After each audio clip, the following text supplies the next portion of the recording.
In this training, we're going to talk about branding and your professional identity. All right, there we go. So yeah, today is not about a big paperwork or figuring out how to do specific documents or anything like that, but it's about how you present yourself, your professional identity out there, right? As a real estate agent, building trust with people and how they see what you put out there and very instantly make a determination about you, right? Within the 3 seconds. That's essentially how you brand yourself. It's not necessarily about the colors you use or some logo, but about the way you present consistently, right? So that's what we want to talk about today.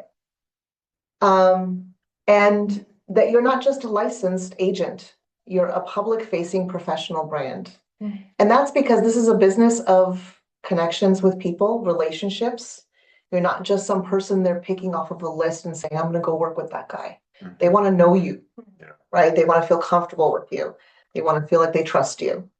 And one of the first things that they see is your picture or your Facebook page or your business card or something like that, right? Your yard sign. Sometimes that'll have your photo on there and information about yourself. And it's about how you present that. How does it look? You've seen lots of different signs from lots of different agents. They all look very, very different. So each one's choosing those options for themselves. Sorry, this is so small. I should have got my glasses. I was wondering how you were doing that. Because apparently, can't see far away or close up anymore. I'm blind in both directions. It never gets better. Yeah, I just finally got to the age where I got to start carrying these things around. Fun. Oh, look at that. So yeah, wait, did I get No, that was used here? Yeah, no, you're here. Okay, so before we talk about your brand, let's understand something important. That branding is not design, right? It's about the perception that you give people about yourself. Every single one of you has already had some emotional reactions to certain brands that you see because you see them all the time and they connect with certain ideas in your head. And you don't even really know why sometimes. You just see it and you're like, oh, you get a feeling. Maybe it's subtle. You don't even notice it that you do get one, but you get one. I'm going to say the name of a brand. Don't overthink it. Just answer with one word. Apple. Technology. How does Apple make you feel? Not what you think of, but how does it make you feel? Get an eraser. I'll be right back. I'm gonna write these down. As compared to any other technology brand, for example. You see the Apple sign. What do you feel? So you feel like it's a higher tier. Okay. Okay. Okay. So they're better. They're more impressive. They're more modern. Sure. The one thing you'll notice is Apple rarely talks about specs when they talk about their products. They sell confidence and simplicity. Everything is easy and simple with us. It's the thing they always try to get across with their brand. Starbucks. What feeling do you associate with Starbucks? Expensive coffee. Expensive. Tastes good. Okay. Taste, no bad taste. The regular coffee, because I Yeah. get regular coffee. I- It always tastes burnt. It's I don't very, like- I don't it's, like the taste. it's, Any feeling that you get when you see the Starbucks sign around the corner? It's a comfort to know it's something familiar and yes, Okay. familiar. Comforting. Yeah. Okay. Comfort. That's what I was thinking, comfort. One of the things that they shoot for is that you're not buying coffee. They want you to think of an experience. you definitely don't get an experience there. They don't deliver that. Every time you go get coffee, something's happening. You're meeting someone, you're talking to someone, or maybe these days it's so commonplace that everybody's getting a Starbucks every morning. But that's what they were always shooting for with their brand. I think several years ago, it was more this way. I think Starbucks is definitely going Become through a something different. transition. You know, Yeah. they've already closed a bunch of stores. I think they're in a place where they don't know where they're going next. So I think that can even be the lesson, you know, they're trying to give off a vibe and they did it well for very many years, but now they're kind of, they're going through a thing and we know it, right? We know it. We see the shift. We see it. Yeah. So that's how branding can be so subtle. Like, this was very eye-opening, like in that, where they're at right now. Yeah. So, thank Or you. here's another really big one, Target. What do you feel? I know what girls feel. I don't know what I feel, 'cause I shop at Walmart.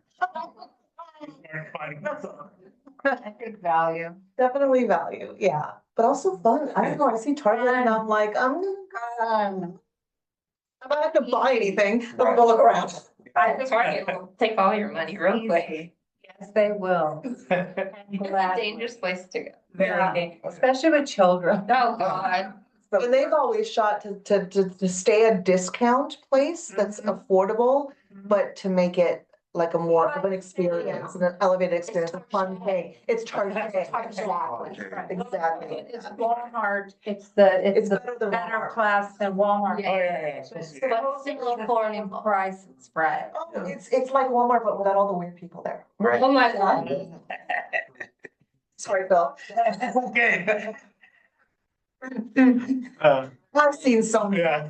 Walmart, I'm just saying. Yeah. That's true. So, yeah, your brand is not necessarily design, it's the reaction that people are getting from seeing it, right? Feeling, the vibe. Exactly. So new agents struggle with these things of what do I say about myself with my branding? Who am I trying to help? Why should someone choose me? How do I want to present this, right? In that front-facing, way that you put yourself out there in your signs and in your Facebook pages and in all these different places. Before we answer these questions, we're gonna go look at your mission, vision, and values. So if you want to have clarity on these things a little bit, and if you don't yet, that's okay. This can be part of your homework, right? This can be part of really narrowing down on that and making sure you understand that for yourself. Because it's gonna be different for every single one of you. Yeah. Become clear on that and then internalize it, and then I'm not sure what you meant by compass. No, use that as your compass. Use that as your compass. Yeah. Okay, got it. Then there's your action plan. Yeah, okay. Okay, yeah, I see what you're saying. I think when you answer these questions, you end up realizing what kind of language you want to use in your bio, for example, or what kind of tone you want to use in your social media stuff. I was talking to Bobby about this. I've never really focused on a branding look. I don't have specific colors I use or certain fonts or anything like that, because I never really found anything that screamed me, but all my stuff is funny. If you look at my pages, and probably the only thing that isn't is my signs. Because I don't know how to make them funny, but I like that. For me, putting in some laughter and a little bit of haha into something that is, maybe complicated and a little stressful is the way I like to do that, and that's just what I do all the time anyway for everything. So, I want to put that out there and say, this is the kind of agent I am, because that's the person I am. And if you don't like this, there's another guy for you somewhere, this is me. There you go. Present yourself. Yeah. I come with jokes. But I'm fun. Yeah, I come with jokes and probably some inappropriate humor at times. But if you don't like that, that's okay. I think it's very easy when you're a new agent to say, well, what am I supposed to look like? Right. What am I supposed to present myself like? How do I look and act professional? Or that like. Or what do I have to do to get people to like me and want to work with me? And the thing is, that is so hard to let go of that question until you feel a little more comfortable doing the job, quite frankly. But the sooner you can let go of that and just say, here's who I am, here's how I am. Who wants this? It's like dating. You gotta be yourself. Why is it gonna screw it all up? Right. Right. Are you on? Yeah. Yeah, it's really hot in here, please. If we can turn it down a little bit, that would be fantastic. So, yeah, you gotta be true to yourself. And, one question you can say is, what do I do for people today? What is the daily behavior that you naturally do best, right? What problems do you enjoy solving? How do clients feel after working with you? And that is definitely going to be different from each of you. You might enjoy the part of going home shopping and looking at houses and enjoying beautiful architecture. Or you might be really, really great at problem solving and love working with investors that are trying to like rehab a house. Or you might really, really love working with people who are retiring or people who are buying their first home, and you want to help them through that very, very important, stressful event. That's a big, big deal for them. And it's more of a, I'm going to be your best friend for the next, I don't know how long. And then after that, we're going to keep talking forever, you know, and you want to really, really connect with people. Or some people even, I think you find your niche when you answer these questions of what do you really enjoy doing out of this process? And what do you want to be doing every day? It might take a little time to figure that out, but you do find where you sit most naturally doing that.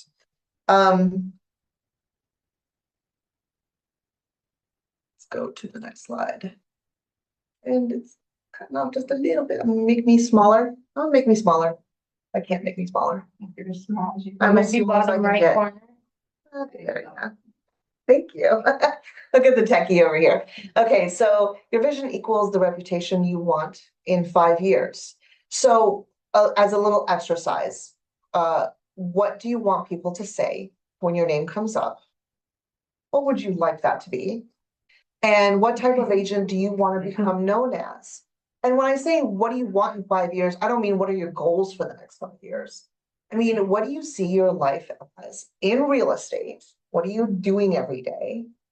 And what do you want people to think of when they think of you? Gets it done. We're at a party and somebody brings up the name Ashley, and then what do people say next? Oh my God, I love her. There you go. So great. That's your And she's vision. so helpful. That's your vision. She gets it done.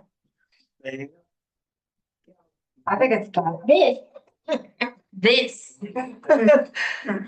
Or another example could be to be like the trusted Inland Empire advisor So much. that helps families when there's like major life changes happening and they need another place immediately. That's a very typical thing for a lot of families. And not all agents are good at dealing with that.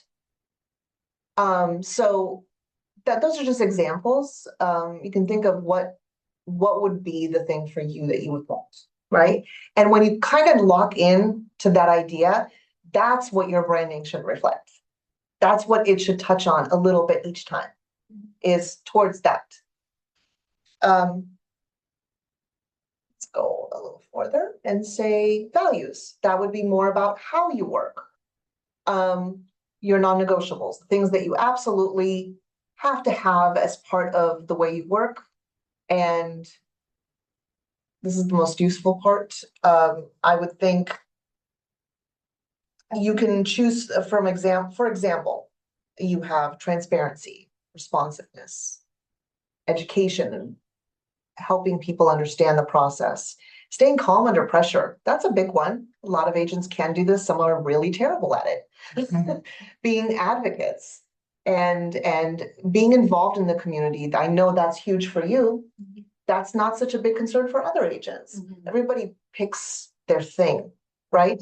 So you have to pick what are the things that you really want to make sure are a part of your business, because this isn't just a job, right? Yeah, you're trying to get this good at this and you're learning something new, but this is your business now. So you're not just front facing yourself, it's your business as a whole. I know you're probably more familiar with that because you have your own business. Yeah. But that's a shift for a lot of people who are coming from, tell me what to do at my job. So, and I think that is also what guides us the most when things get hard. Because if anybody hasn't told you already, they're going to, and you're gonna find out anyway, so I'm just gonna tell you now. I don't care how much you know, I don't care how experienced you are gonna come across some crazy, difficult, weird situation. On almost every transaction you do. Sometimes you get lucky and they're smooth, but the majority of the time, there's gonna be something complicated that comes up. There's gonna be something hard. There's gonna be something you've never had to deal with before, and you're like, oh my God. Or there's gonna be a million things hitting you all at the same time. And you gotta figure out how to stay cool, stay composed, get it done, do it the best possible way you can possibly do it, not screw anything up. And these non-negotiables, the things that you have to have behind you, that you stand behind, they're gonna help you do that. So you gotta kind of set those things for yourself right from the start. Because they really make all the difference when things get really hard, and they will. Just prepping you. You know, that's why we get paid so well, because we can deal with the hard stuff. Exactly. It's not the easy stuff we're paid for. It's like, you know, doing your own dental work. Can you? Sure. I'm sure they did it back in the day. They used to amputate their own legs too. I would not recommend it.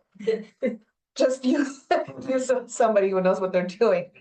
And that's why we come in, because anybody could do a lot of things that we do, but it's being able to be the best at it and help them get there.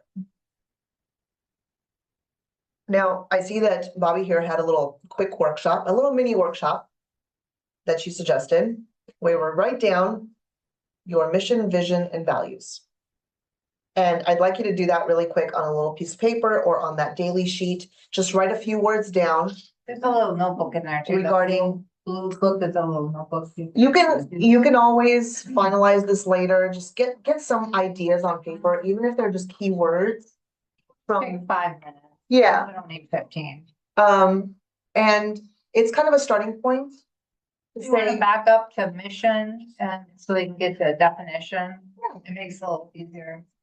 Okay, so one more forward. one more. Right, yeah, mission. Yeah, Your mission is, what do I do for people today? Who do you naturally help best? What problem do you enjoy solving? How do clients feel after working with you? So mission is like, it's just what it sounds like. I get up in the morning and my mission is to what? right, right. Yeah. Yeah, and that's It's always more gonna be, today minded. yeah. Mhm.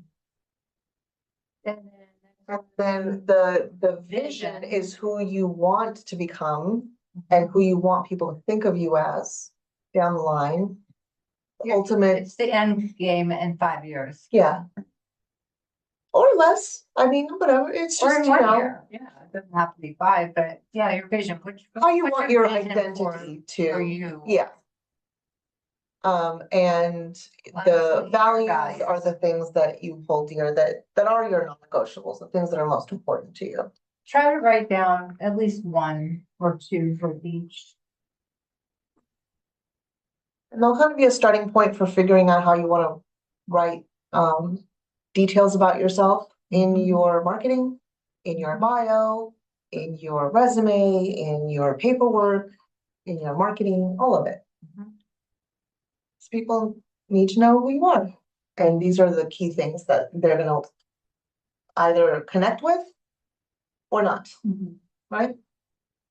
And it's a starting point, right? Mine change, you know, They do after a change, year and I yeah. kind of hit a certain point, then I about, elevated up. Like, okay, I'm not just selling a home. Now I want to do this. Yeah. Protect investment. Grow.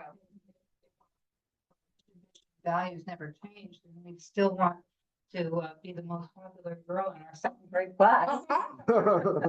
Oh, gosh, yes.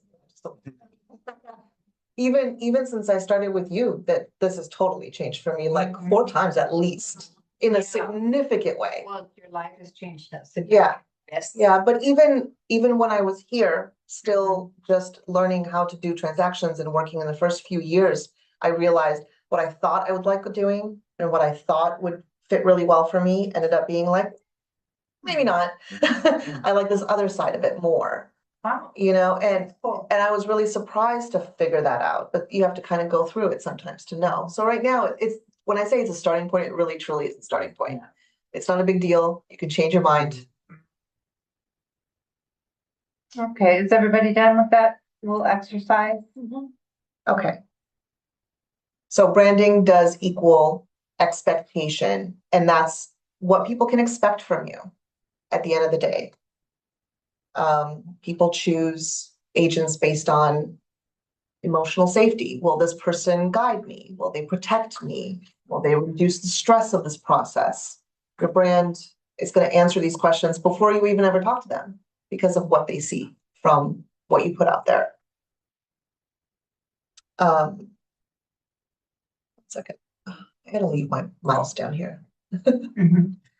The clients, they're not, when they're thinking about who to choose, they're not really thinking, okay, I'm choosing a salesperson or a license or a particular transaction coordinator. They're thinking, I'm choosing this person that matches with me, this person that clicks with me in some way. They're looking for that connection because there's a lot of us around, and they're not picking us based on our name or even our photo. Well, sometimes our photo. It depends. Like I saw this photo one day of the sign outside, and it was this lady. She was very pretty. You know, she had her sign out in front. She had like there was a lot of boob No. in that photo. You know, it was like a very low cut. Like, here's my breasts, and I'm like, is that the least you want to do that? Right? I was just like, okay. I'm just saying that creates an expectation. Right. Exactly. And maybe you think something of this image that you see before somebody's spoken. You have no idea of her background or knowledge or any of that, but you get an impression, right?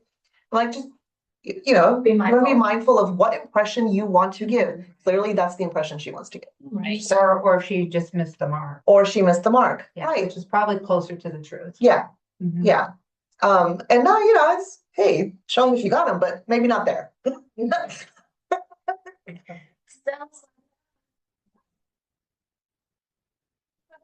It is Orange County. Oh.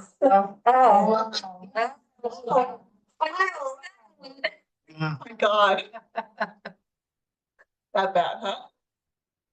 Okay, so if they're not choosing a salesperson or a license or a transaction coordinator, what are they choosing? They're choosing confidence, right? They're choosing calm during stress. They're choosing someone who can protect them and have their back and negotiate for them, someone who feels right. And that one hit me the most, because someone who feels right. Sometimes it could come down to, this person looks awfully chatty. I don't like that. Yeah. You know, or the opposite. Mhm. That person looks way too much like a lawyer. No thanks. Mhm. You know what I mean? I remember I told you this when I came out, like, I don't want to work somewhere where I have to wear a suit. Mhm. Don't want to do it. Yeah. Worked in corporate before, don't like it. No, thank you, not for me. Yeah. If I can't go to my showings in a casual dress, then I'm not interested. That's one of the reasons I liked working with Bobby, because she's like, do whatever you want. You know, look professional, but Yeah. still. Be yourself. Look for yourself, Yeah. right? And that's not the case everywhere. And so you're picking based on what you want. And if you want someone, you get so much from that, from those things that you see in their marketing. Mhm. You get so much impression there. So you have to really be mindful of what impression do you want to give them, right? These are kind of the 4 archetypes of the different kinds of agent that you can come across as or actually be, right? So when you're trying to think, well, what kind of agent do I want to be? What do I want people to think of when they think of me? Could it be that I'm the educator? I'm always educating and telling people information and helping guide them and understand things. Could it be that I'm really great at relationship building? I'm everybody's friend. I'm the most lovable person ever. Or that you are a professional advisor, that you are just like, you know everything and you're always going to have the appropriate answer to whatever situation there is. Or that you're the go-getter. You're going to get it done no matter what. They can count on that. We already know the go-getter over here. if you had to fall into one of these categories, which one do you think you are? Go. Go-getter? All right, we got two go-getters. Adam? At the moment, the go-getter. Okay. Oh, Really? nice. Ashley, did that fit you correctly? Go-getter? I would like to be all of them, honestly. Right. No lie, I would like to be all of them. But definitely, Is there one in particular that you kind of swing a little more I feel like towards? relationship builder. Okay. I'm always a connector. Good, Yeah. okay. And I'm great at building rapport and like, I was talking to Adam, I was like, I don't like being on, but I can turn it on and I can do it well. Yeah. So I'll think like I'm an extrovert, but like. Hey, use your strength. That's what Exactly. you have to do. Yeah. Closet introvert. Yeah. What about you, Bobby? Oh, on this one, I'm definitely the educator. That's how I feel too. Yeah, Yeah, for sure. yeah. You're great. I don't want people to ever be confused or like wondering what is happening. Yeah. That makes me very uncomfortable, like I didn't do something right, you know? So Yeah. yeah, I'd rather take longer Sure. and explain it more Mhm. personally. Sure. What about you, Chaz? I'm the relationship builder. That's what I was gonna say. Yeah, for for you. sure. But I've evolved. I have evolved. I am more like, I think I started out a very big relationship builder. It was all about community relations and those things. But now, professional and go-getter, like professional advisor and go-getter. I see the professional advice. Yeah, I do too. Yeah, Thank you. More so than the other one. actually. Really, Mhm. really. and So- I see the evolution of that. too. Yeah. I feel it. I feel it. That's why I say you're not going to stay where you're at. And that's what's important because you need to know where you started Mhm. to know how you've evolved. Yeah. Very true. So there's who you think you kind of fall into right now, and then you just have to think, is that what I actually want? Or would I want to be something else like Chaz, who kind of wanted to shift, Yeah. right? And maybe be seen a slightly different way. Yeah. Right? Yes. And all of these are equally important. No, correct. There's not one that I'd Yeah. say or not is not. They're all equally important, but it's definitely who you are today that sticks out. I think, Well, I take it like whole business, this same thing. right? It's all. Yeah. It is all. Okay, I like, you gotta get in there, figure it out, then go for it, take it, let them know this is what, Yeah. This is what we got and, Yeah. let's go from there. It looks like we're down to like 10. Okay. Let me go a little faster because I think we got a lot of slides. Okay, so the characteristics here of the, Yeah. their work explains everything, data-driven, patient, and then tends to be a magnet for first-time buyers. Mhm. Makes sense because they know the least about this process, right? The relationship builder is more community focused, warm, approachable. Look at that smile. And very heavy on referrals. So once they make friends, they're gonna make really great friends. They're gonna get a lot more referrals, right? Right. The professional advisor, more calm, structured, and also tends to be trusted with more higher value clients, maybe on the high end purchases or, Orange County, say. you know, they're just higher prices. They're not necessarily more high end. But, you know, even commercial things like that, you know, that can be more complicated, Yeah. right? You want somebody who really knows what they're doing, not like, I like selling houses. Yeah. You know, or the go-getter. And think investors or move up buyers, they love a go-getter agent. They're like, if I can call you at, 7:30 at night and just throw you an address and 2 minutes later, you're gonna have an offer for me, I want you. Yep. So Very. not every agent's gonna wanna work like that or be that person for them. I thought I was gonna like working with investors until I realized it was like that. And I'm like, hold up. And you don't wanna pay me? Oh. They are investors. I'm kidding. They pay, just I not as well. But there's a tie-in, you're the go-getter for the investor. They're also recommending you and giving you a lot more work. So there's always shifts too and overlaps. So yeah.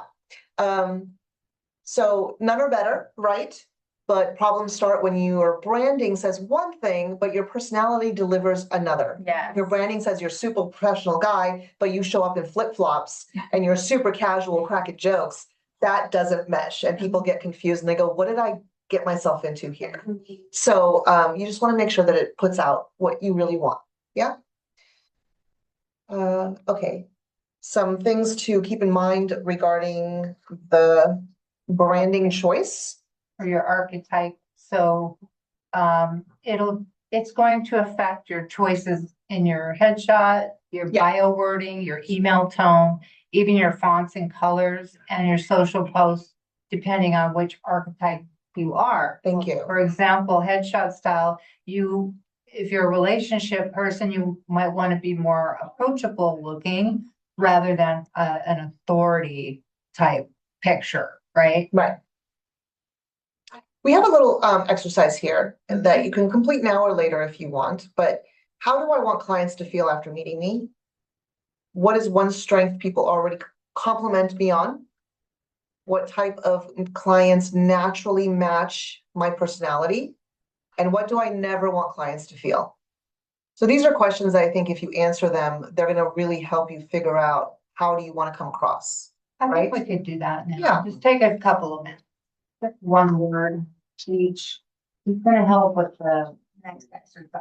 And while you do that, I'd say the thing to keep in mind is that your brand is the way you put your best professional self out there. And that you intentionally communicate that it's not by random, that it's by design, that it's not randomly just thrown together. It's important to know that your clients are going to have a brand, they're gonna brand you. You're gonna have an impression on them, so you want to make your own impression. You don't want them to Create one. create one because Yeah. it may not be the one that you want, right? And if you're not consistent with your branding, even at least in some degree, that's going to happen. They're just gonna put you in this bucket or that Right. bucket or whatever. That's what humans do. Yes. And the important thing is that here at California Curb Appeal, and maybe this is the same everywhere, but I'm not sure. We want to make sure that we don't create fake personas of ourselves out there. You have to try to put yourself out there the way that you really are, so people don't get upset with what they end up with. We help you clarify who you already are, and then you just present it in a professional and consistent way with your marketing and with the things you use out there, like your signs, your business cards, your online pages, your website, your marketing pieces. Strong brands don't have to shout louder and louder, here's who I am all the time. They just become very clear and obvious. This is who this person is. The more you do this consistently. So is there anything in particular that you would want a client to feel after meeting you, or that you never want them to feel? I put warm and trustworthy. That's what I want them. Okay. And I don't want them to feel like I let them down. Okay, good. Mine is comfortable, to feel comfortable with me and not to feel pressure. I like that. That's good. That's a big one, especially in our industry. Especially. Adam? Helpful and informative, and that they don't leave with unanswered questions. Very good. Answer all their questions. Is there anything in particular that people already compliment you on? Or that something that people typically say about you? I'm always late. No. Just kidding. Okay. No. Friendly and helpful. Yeah. That's Well, Or what type of client naturally, do you think there's a type of client that naturally matches your personality? I love the Loving and harder kind. question. I get a lot of people that are just loving and kind. That's good. Yeah. That's the best thing. That's good. You attract what you put out there. Absolutely. Thank you. Yeah. And it's okay. You don't want the clients that don't No. match your personality, No. honestly. Those would be really hard to work with. They're very difficult to work with. Yeah. That's why it's tough sometimes when you get referrals, because weren't matched with you, they were kind of given, and you have to see if it clicks. You have to find that common thread. And if you ever feel like you can't, always refer them out again. We have somebody that can help us so well over here. Okay, so your first branding component will we will talk about is your profile photos, right? Your headshots. Why do photos matter? Clients judge your competence visually first, right? Your photo appears on the MLS, Zillow, your Savvy card on your phone, your social media sites. That's where a lot happens these days if you're on social media, and even in something as simple as your email signature. I never used to do that. I never used to put my photo in there, but now I'm like, oh, of course I'm putting Last year now. Yeah. because I didn't really feel like it was that important before, but I've done both marketing with my photo and without my photo, and I can see absolutely using the photo is better every time, because they connect with you. Every time they see your face, they remember how they felt when they were with you. It's a different level of authority when Yeah. you're seeing. When you're seeing someone, your exactly. communication. Even I'll meet a lender on the phone, I'll talk to them, I'll have an impression of them. And when I see their photo in their email thing, I'm like, oh, that's who I'm talking to. I don't know why, that just instantly, it consistently builds recognition, of course, but it also instantly just strengthens the bond a little bit. Makes them human, Yeah, makes them human. yeah, it's not just another person on the end of the phone. Absolutely. So, social media is a big one, because I couldn't say enough. Be careful what you put out there. Check your social media, because people you think that might think the same way that you do or value things the same way you do. They may go look at that and then they see, oh, because you put a shout out to, I don't know, something. Even Trump, absolutely. You put out a shout out to Trump and you can have strong feelings one way or another. But you don't want that to pigeonhole you, because just because you may have voted for Trump at one level, you may not like what he's doing now. Yeah. And so, but if somebody goes back to, just scrolls in and goes back to 3 years ago, they may think that you're a Trumpster. Yeah. And that's really not who you are now. So definitely just be mindful of what you put out there, even if you have a strong impression. We're gonna hit social media. Oh, part okay, sorry. On another It day. just was right on. No, Okay, but that one is important, Yeah, it is. because it's not just. Everyone can see what you like, everyone can see all those things. And on social, it's not just a picture or text, it's usually video of yourself or a video of something that you're sharing. So that one, you do really have to pay attention to So no what you're politics? putting out there. I wouldn't do any No. politics, no. All of it's religion, Oh, even religion. all the Okay. big ones. And now, religion though, no, a religion for me, I do a little bit of religion, like people can see through it because I am a strong believer, but I'm careful And you do so with it. many, community events and activities that are Right. around your church. My main thing is, though, is I wouldn't put it out there, like, you wouldn't want to say if you're not Christian, I can't relate to you, kind of thing. You don't want that impression. But it's okay if people do know that you're a believer in whatever way that you are, because those are also people that you're gonna mesh with well. Yeah. Those are people that they're gonna trust you. They're gonna, Resonate with what you're saying. Exactly. Your message. And being Christian or Catholic or whatever whatever it is that whatever religion you are, you resonate with those people, whereas maybe somebody who was completely anti what you believe, anti-Christian, it may not be somebody you want to work with anyway. Okay. So that's a fine line. I can't tell you Yeah. exactly how to do that or what to do with that, but definitely things that are controversial, I would say no way. On politics, stay neutral. Religion is, you're absolutely right. Honestly, Religion is, stay but neutral. Have your opinions, but not. Yeah.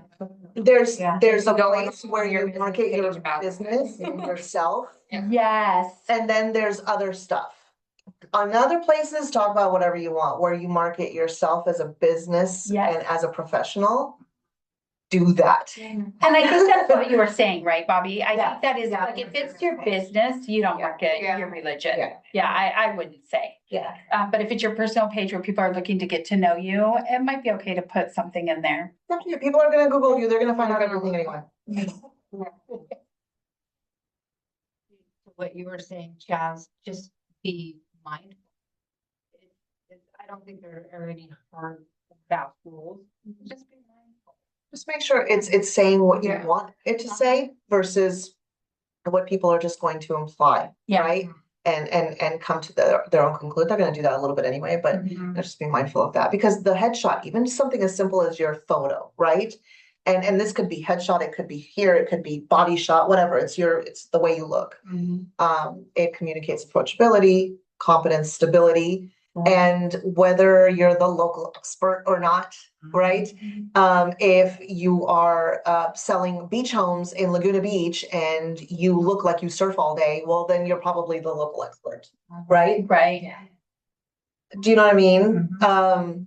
There's certain things that you communicate even in the way that you take your headshot and the kinds of images that you choose there, the way your hair is done, the way your clothes look, what background is in the image. Just be mindful of those things and make sure that it matches who you are, right?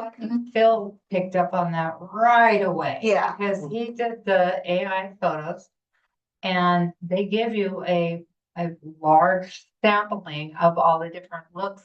And he pointed out right away, I don't like this one of me where I have my hands, whatever. he Yeah. said. That's It's such a realtor thing, no other photo.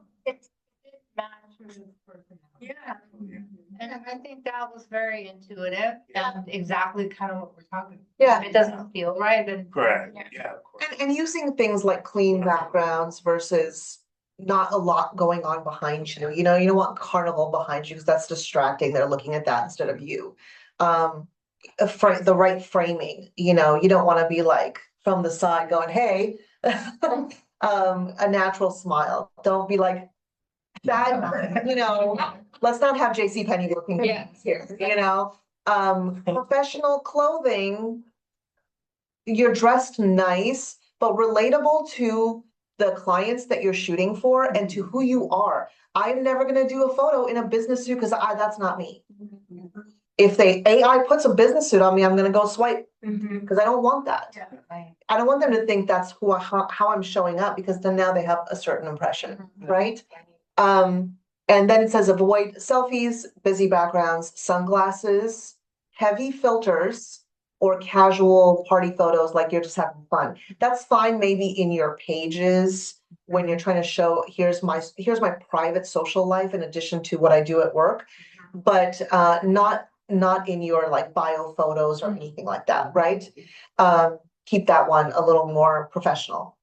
And stick to what you're talking here, building a specific recognition consistently every time. So when they see you, they go, oh yeah, that's Phil. I know that guy. I know a bunch of stuff about him because I've seen his photos and I've seen a little bit about him here and there, right? What are your thoughts on that? Just because we're talking about this now, that there are some realtors who will wear a hat in all their photos or wear a scarf because it marks them, or lipstick color. That's their thing. That's That's their their thing. signature thing. So Yeah. that might be something you might want to play with a little bit. If you Yeah. have a signature, something that resonates with you, you might want to think about that. And just Like Al, he's showing his aesthetic way. Right. I think right now it is very relevant to him right now. He's still trying to deal with it, and so. And that's who he is. Yeah, and that's okay. But it's serving him because he's inspirational. Yeah. He's So- using it as a motivator and he's still working. Exactly. So it's showing like resilience. So if anything, he's shifted that negative into a huge positive, I think. Yeah. Absolutely. Good point. Some AI photo guidance, same guidelines apply as before as far as backgrounds and things like this. The lighting should look natural, clothing matches what you really actually wear in real life. And then avoiding, the selfie shots and stuff like that. I have a question. Yeah. Because like, I did like the gray suit because it matched my hair. And I like that one, but I won't ever go in a suit. I'll go casual dress. Yeah, That's me, but I won't go in a Is suit. that okay for like open houses? Or- Yeah, you can totally wear a suit. you can wear a I suit think or go for it means like having that photo for your marketing. Is that what you mean? Or That and also like, do you wear suits at the? if you want? I would Is it like to better? say something here. I would avoid making some hard rules for yourself, like I'm never gonna wear a suit. Yeah, Because I think you might wanna try it. yeah. Because something happens when you dress up you feel better about yourself. And if you're doing an open house in a suit, you're definitely gonna come off a little bit more professional than the guy across the street who's not. Oh, right. So I wouldn't And say, this too, No. you can casually wear Yeah. a suit. So if you forget the tie and you leave your shirt open just a Oh, little yeah, bit. Yeah. Now all of a sudden you're like Nice a middle little more ground. casual, a little more approachable. Some people do get very like, oh, guy in a suit, he looks like a lawyer. yeah, They do get that kind of like, oh, he looks serious, you know? You wanna be approachable, so dress nice and dress nicer than everybody who's gonna show up. I look like a used car salesman. When at an open house, everybody's casual. They're coming in their sweatpants, Yeah. right? People aren't dressing up to go to an open house. Now, if you're doing a private showing for a multi-million-dollar home, yeah, wear your suit. I would wear that, of course. You know, because that's the pretty dress for you guys. I don't, that's the equivalent of a nice dress for us, right? Okay. Gonna say, Phil, though, is there's a reason you like that picture, right? You Yeah. like what you saw, so there was a reason you liked that picture. yeah. So I don't think that you have to necessarily wear a suit everywhere you go. Sure. But there will be times you want to step up Yeah. and you also present, because you like that picture, you present yourself that way, because that you're drawn to that. So just because you're not wearing a suit in a certain time and your picture had a suit on it, it's okay because you present yourself as though you're dressed that way. Maybe it's just a button up, right? You're not wearing flip flops or whatever. So So even if you Google That's what I meant. casual. you're on track. If you Google casual business and you, for men, right, you see a lot of styles that don't involve a suit, but it's a nice pair of slacks, it's a nice shirt, it's not a t-shirt, Yeah. right? It's not a t-shirt that says something funny, right? Yeah. It's something that looks a little bit more professional, it's still casual, Yeah. right? Think like I'm going to the golf course thing. I don't know, like, you know what I'm saying? Yeah. There's some that have nice jeans, but nice jacket, like a Absolutely. blue jacket and stuff like that. You know, it looks like a suit Yeah. jacket. Well, okay, so let me ask you guys, are you okay with if we end up going a little bit, late? Is that gonna be a problem for No, I anybody? think we can still wrap up. because Okay. they can always do that homework at home. Yeah, so the branding pillars at California Curb Appeal is that your brand is not your logo. It's the feeling that people associate working with you, right? That you're professional, knowledgeable, and that we're community focused. And those are specific to California Curb Appeal, more so than any other brokerage.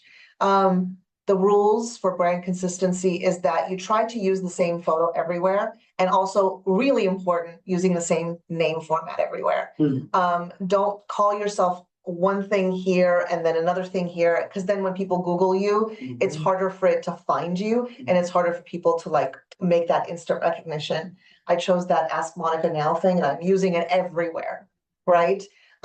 Because it just worked, but you guys can find the thing that works for you. If you are gonna go with specific colors or fonts, try to continue using them across the board everywhere. And always use the same contact information. Don't put one phone number here, one phone number there, one address here, one address here, one email here, one email here. Just keep it consistent. Agent identity, who do you identify with? Luxury advisor, first-time buyer specialist, a neighborhood expert, or maybe an investor-focused agent? If you can figure out who you identify as the closest, then you can have your branding match that, so that your audience sees that right away. Those that are looking at your information. And it says here that before we go into marketing compliance, I want to touch on the style guide for using the California Curb Appeal logo. In your In Google Drive, the training drive, Yes, we're We gonna have- send you a link. I think I already did. I used to have access to all of that and I was looking for it when I was making all of my materials and I don't anymore. Maybe Not the, your fault. yeah, Okay, cause I was stressed out. Like, I need Anything and organizing, so I have to put it all back in there. Oh. I was building a training drive, Yeah. like all of that. Okay, So I'll put it back. okay. so this guide, it shows you the rules for using our logo. And all the logos themselves too, all the variations of the way that the logos look, all the files for that. They're gonna be there in the drive. And it's a really important, for example, like when you use the California Curb Appeal logo, it should never go on top of something or behind something. There shouldn't be another image or text over it, period, ever. Can't be smaller than this. Yeah, like I remember at one point for Christmas, somebody had put like a Christmas hat over the top of it and you're like, nope, can't go there. You know, I know it looks cute, but the point of that logo is that it always looks the exact same way with nothing touching it. And that's important, that consistency. So when you use it, make sure that you do that appropriately. And then the guide also shows you rules about, you know, how big the font can be, or that, you know, you need to use certain styles of font and things like that. Yeah. So, that little guide is available for you. We'll have a link for the Training drive already. in the training drive. We'll have a link to the training drive for you guys, so you can get in there and you could see everything from today. And then from each day, it'll all be in there and access it. So this will be up in there?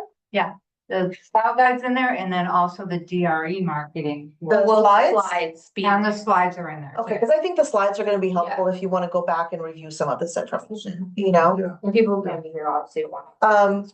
Yeah, exactly. And now we're gonna talk real briefly about the Department of Real Estate Marketing Compliance. So these are rules around all of your marketing that you really need to know. And I know might be a lot right now, but since you're gonna be putting together some of these pieces, you need to know some of this stuff. It includes social media posts, videos, flyers, anything you mail out or even give out, like business cards, websites, landing pages, even your email and text marketing, and definitely your signs or anything that goes out there in online marketing promotions.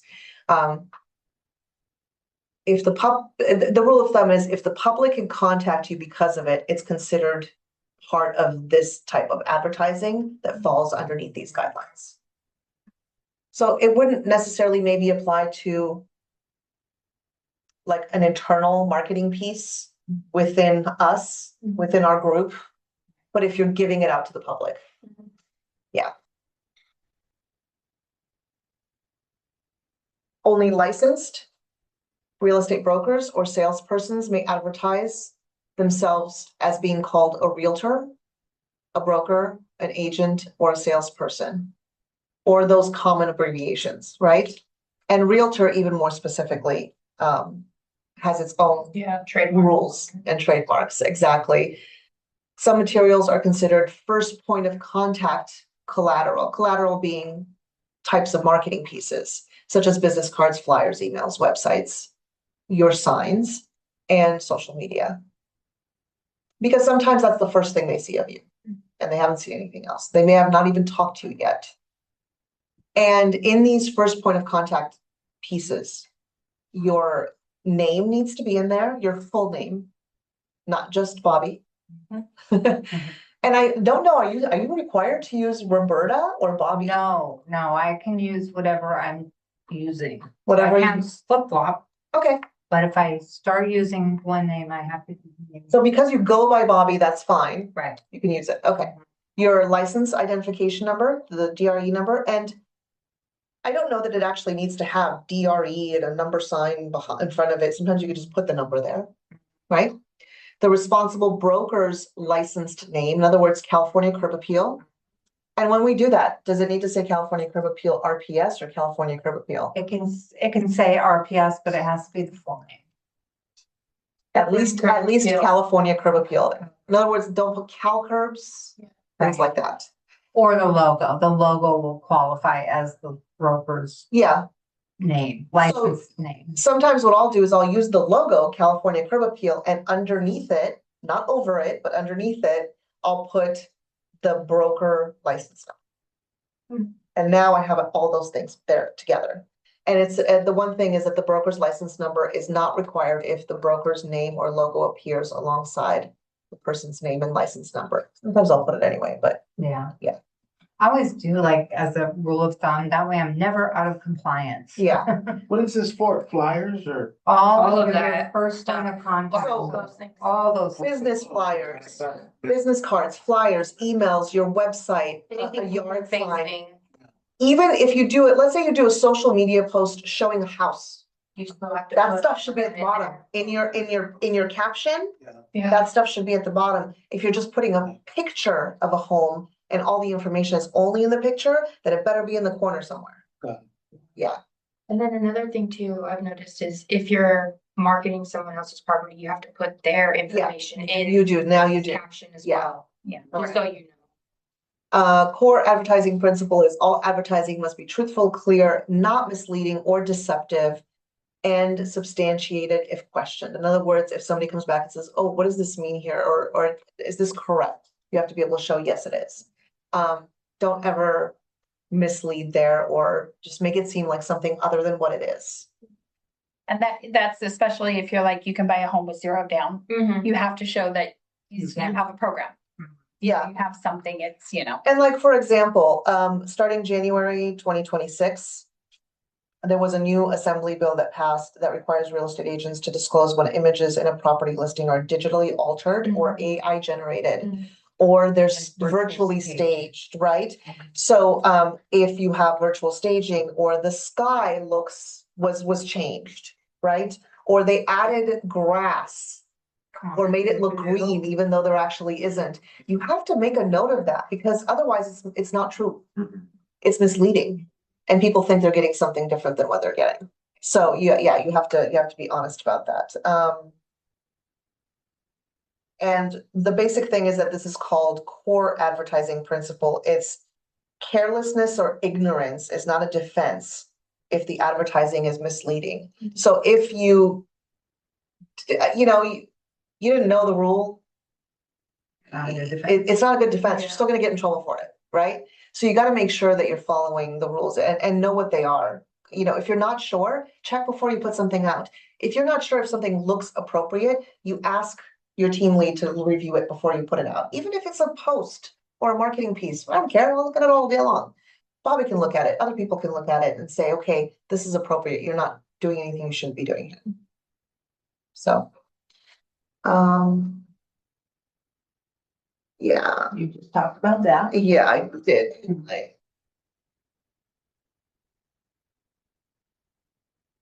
Okay, font size rule. This is a big one.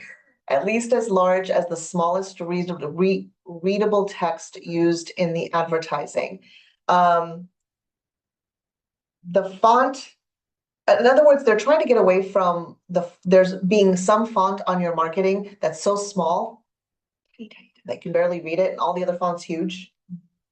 And I thought it was supposed to be around a specific items were supposed to be no smaller. They didn't give any specific They didn't give any sizes. specific They sizes. just said it has to be as big as the smallest readable text Yeah, used in your advertisement. So if you use a 10 point, and that's the smallest, you can't have then like a little, DRE license number as an 8. yeah, exactly. And mice type is actually a term. I Like looked it it's up. so tiny that you can't read Yeah. it. Yeah. Social media and online advertising, the DRE treats online advertising the same as traditional advertising. They do that on purpose because it's so common now, right?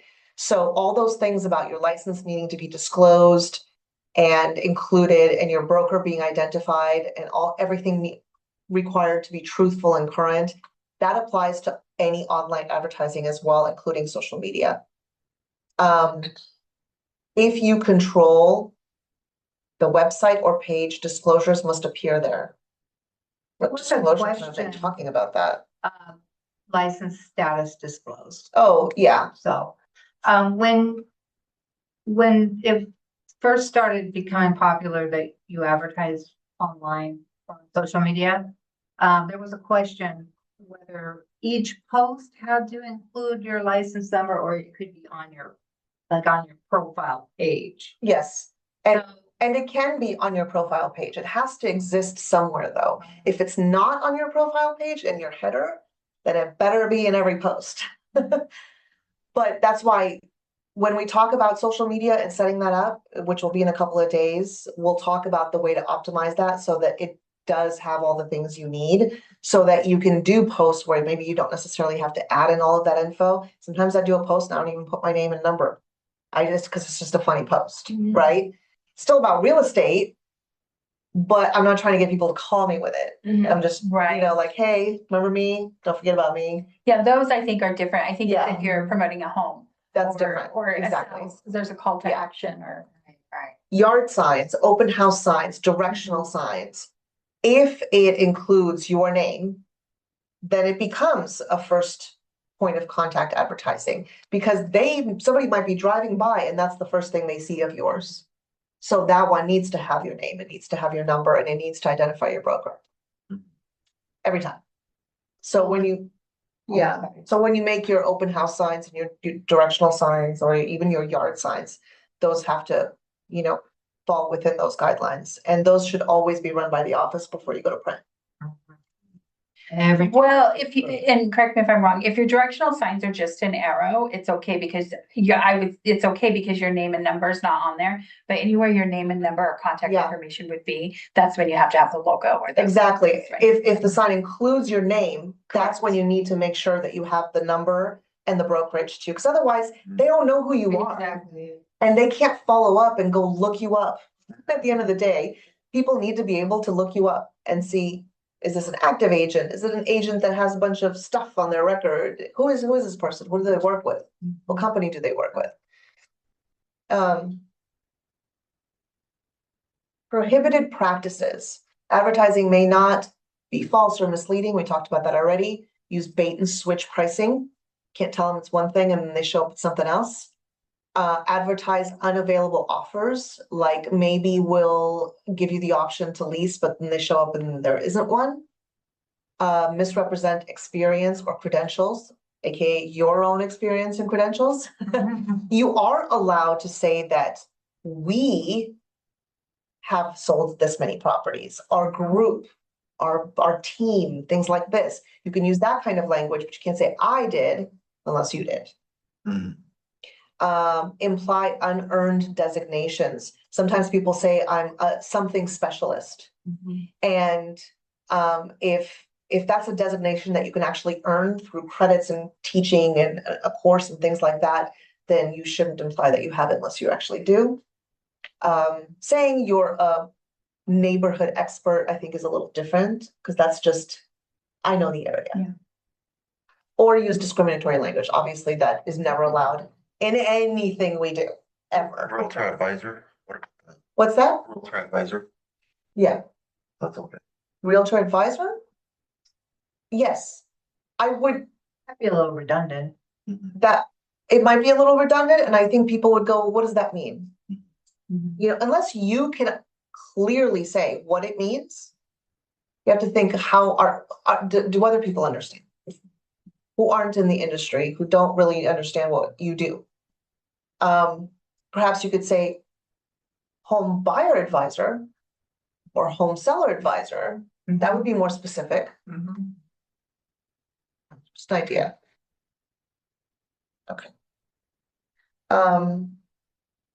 Oh, right back here where we were talking about prohibited practices. Wait, hold on a second. I missed my mark here. Yes, broker responsibility. Responsible brokers must be able to review all your advertising, establish a compliance system, and supervise affiliated licensees. And I mean, we have compliance guidelines based on the DRE and the California Association. And we should always be running things by the office, especially if it's a marketing that's going to go out, because you have to realize at the end of the day, it's not just marketing for you and your business, it's also marketing for California curb appeal. So this is one of the reasons why we need to make sure that we come across consistently all the time. Come across in a professional way consistently. When it comes to advertising, all needs to be run by compliance. If you are advertising on social media in most jurisdictions, particularly in California, it is not enough to only have your license number in your social media profile bio. The DRE requires that your license number and broker affiliation appear on every post that constitutes a first point of contact or solicitation type post, such as a property listing, open house promotion, or service advertisements. So if you're talking about, here's what I do, here's what I sell, or here's what I'm showing this weekend. Or here's this open house, even if it's not yours. Even if you're promoting somebody else's listing because you like it and it's pretty and you want to tell people about it and find buyers. If you're talking about things that you do in business, then that's when your information should appear every time in those types of posts. If it's like, hey, I love helping people when I go show houses, or here's this cute, funny post like I like to do. Some of those, I'm not promoting anything with that. I'm not asking for anything from that. I'm just trying to entertain and keep them engaged. That's a little different. Yeah, you're not. Yeah, because there's posts for engagement and that kind of thing and connection, and then there's posts for I'm promoting. However, the rule of thumb is when in doubt, Do it. put it. Absolutely. If you're not sure, add it. Yeah. It's easy enough to add it at the bottom of every caption. If I wanted to, that'd be easy enough to do. Yeah. But they're limiting our caption lengths now. Really? They gotta stop changing the rules. Okay, so now that you understand how brands create feeling and the advertising guidelines, we're gonna write a bio for yourself. Something that can make client feel something before they ever actually meet you, right? By the end of the session, I want you guys to leave with a polished, compliant, authentic, professional biography that you can use on a website, on a profile, on the MLS, on your Savvy card, on social media pages, anywhere. You might want to create a Zillow profile or one on realtor.com or one on homes.com or one on some page that a lender let you put your profile onto, wherever. LinkedIn. A LinkedIn profile, or even a bio that you include as part of your marketing package when you show up to a buyer, appointment or a listing appointment. Right. You should have what I would consider a resume. And that's going to have at least your bio, right? So in your bio itself isn't your resume. It's more about what you want to say about yourself to those who are reading it, what impression you want to leave them with. It's almost an introduction. Think of it that way. It's not necessarily, here's everything I am, here's everything I've done. It's more of just a, hey, here's who I am. Exactly. I have a question. So when it comes to, say, a resume for real estate, when you are someone new, how would you present that? Or you know what I mean? Because that's one thing I run into. I don't want people to think, oh, you're new. I don't want to use you. We can talk about that. I'll show you. Yes.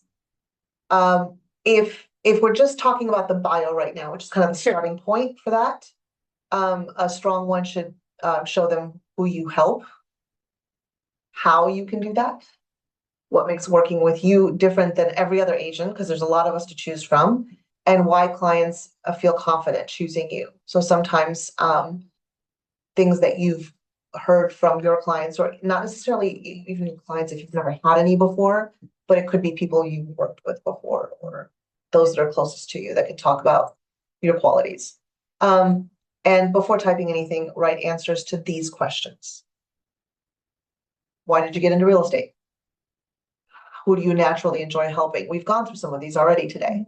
What strengths do people compliment you on? Any previous experience and career experience, life experience that applies here?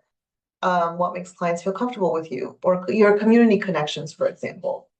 Or what do you want to become known for?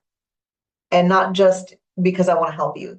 Because a lot of bios read that way. I love selling real estate and helping people. Okay, everyone says that. Mm-hmm. Everyone says that. And we all know that we feel that. We like working with people and selling real estate. Otherwise, we wouldn't be doing this. But there's got to be more than that that's unique to you. Got to go a step beyond. Put your why in there. Yeah, exactly. So one of the things we can do is use ChatGPT to help us, because chat is awesome. And if you don't have a ChatGPT account, you can use Gemini as well. There's The free account. the free accounts too. Yeah. Set up a free account for yourself if you don't have one, because you will use it again and again and again. Yeah. It's super quick. You go in there and you have to give it a prompt first, right?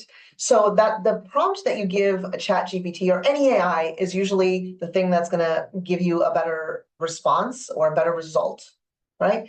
And think whatever response or result you get, you could tweak it from there. So just have a place to start. But one of the things that is good is to tell chat, act as a professional, real estate marketing writer. Write a warm, professional real estate agent biography using the information below. And you're gonna add some information there about yourself, right? And you're gonna say, make it sound authentic, trustworthy, and client focused, not salesy. Keep it this long, whatever the number is, maybe 150, maybe 200 words. If you want a longer version, make a longer version too. And then you're gonna put like dot, what is that? Not semicolon, colon, right? And then you're gonna add the information about yourself that you've written down. The things about you, your history, your skills, the people you want to work with. Mission, vision, values. Mission, vision, values. You're gonna put those in there too. You're gonna add as much information as you can, and you can even add things like, I specialize working in the Inland Empire, or in this part of it, or I prefer to work with buyers, or whatever you want to put there, right? And then let it do its thing. And once it spits out the bio, you read it and you go, does this sound like me? Do I need to tweak this and say, hey, this sounds a little too casual. I need this to be a little bit more professional. Or this sounds too professional. I need it more friendly. Or I need it shorter. Or take out this one bit over here. I don't like it. You just talk to it as if it's a person, as if it's your marketing dude, and tell it what you want it to tweak until it sounds exactly how you want it to sound. Can we find out who has not worked with ChatGPT? You all have. Great. Okay. I love it. Huge step there. So we're gonna take the next, let's say 40 minutes till 3:00.